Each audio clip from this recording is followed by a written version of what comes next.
Hi guys, welcome back to the Tech Chap. In this video, I want to share with you my favourite gadgets and tech for under £50 or $100 to prove to you you don't have to break the bank to get some genuinely useful bits of kit. So let's start with the Google Chromecast. But before you turn off thinking, oh here we go again, I already know about Chromecasts, maybe you already have one, it's worth mentioning that the new 2015 Chromecast 2 is actually quite a bit faster than the original, as I found out in my recent speed tests. But if you don't know what a Chromecast is, basically all you need to do is plug it into a HDMI port on your TV, and it allows you to cast or throw content from your smartphone, your tablet, your PC, your Mac to the big TV so you can watch it on there. Whether it's TV and movies from on-demand apps like Netflix, videos from YouTube, movies from iTunes or the Google Play Store, or perhaps even a Chrome browser tab from your PC.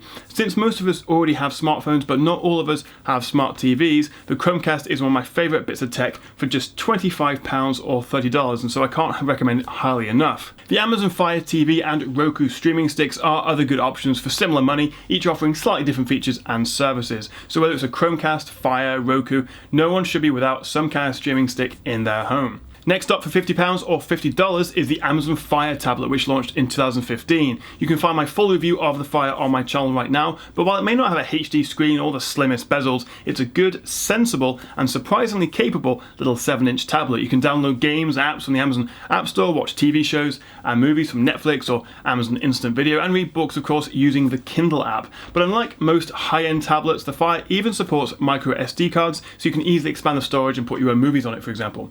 My next gadget is the Anker Astro E3 portable charger. I use mine, which is one of the slightly older models, all the time. For around £18 or $25, you get a 10,000 mAh battery, which is small enough to fit in your backpack or your jacket pocket, and can fully recharge an iPad Air 2 or charge an iPhone 6s 5 times or a Galaxy S6 almost 4 times. So if you're spending the weekend away or you've forgotten your charger, the Anker can keep your tech up and running. The Astro E3 is the most popular model, but you can get smaller or larger capacities, such as the Astro E7 ultra high capacity 26,800 mAh charger, which is still great value at £30 or $60 and would be ideal for taking to festivals or on holiday. So if you're going away, you should always pack a battery charger like the Anker E3 or E7. Up next is a pair of headphones, or more specifically earphones. We all have a preferred brand, whether they're Creative, Sennheiser, Beats or even basic Apple AirPods, but while these are less well known than these bigger brands, I highly recommend the SoundMagic E10 earphones. At just £30 or $40, the E10s are incredible value for money and produce really rich and full sound. I've spent loads of money over the years buying earphones like the Creative EP630s, Sennheiser CX302s, but when I bought the SoundMagic E10s, after I read some really positive reviews, I found they sounded better than anything else I've used, and in my opinion, although I'm not a professional audiophile, which to be fair, I think they compete with earphones 3 times their price. It's really, really good value for money. So if you're in the market for a new pair of earphones and don't want to spend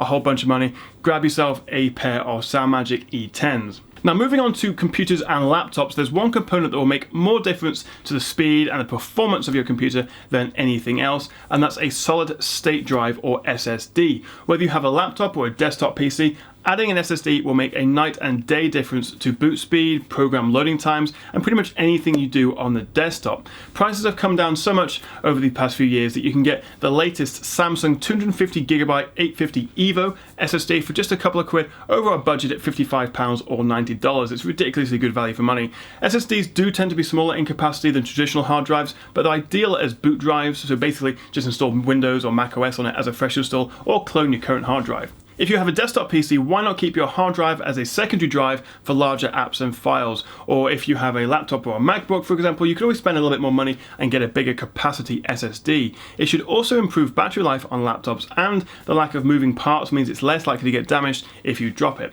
So getting an SSD will have a much more noticeable impact on your computer than, say, paying extra for an i7 processor or upgrading to 8 or 16 gigabytes of RAM, for example. While we're on the subject of storage, I recommend investing in a USB backup drive like the Samsung M3 Portable. You can get the 1TB Slimline M3, which uses USB 3 for fast data transfer for just £40 or $65. It's ultra portable, has a huge capacity, uses fast USB 3 and is great value. You can store all your photos and movies on it, or just back up your work in case your computer fails or the office burns down or something. There's loads of reasons to buy one of these sort of portable passport external hard drives. There's really no reason you never need to upgrade it either or replace it. These things pretty much last forever.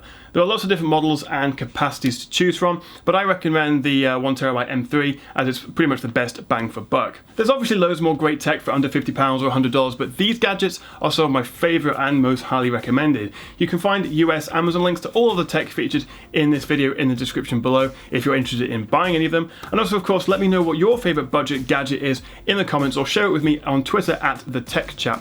Thank you very much for watching, guys. Please do like and subscribe, and I'll catch you again on the Tech Chat.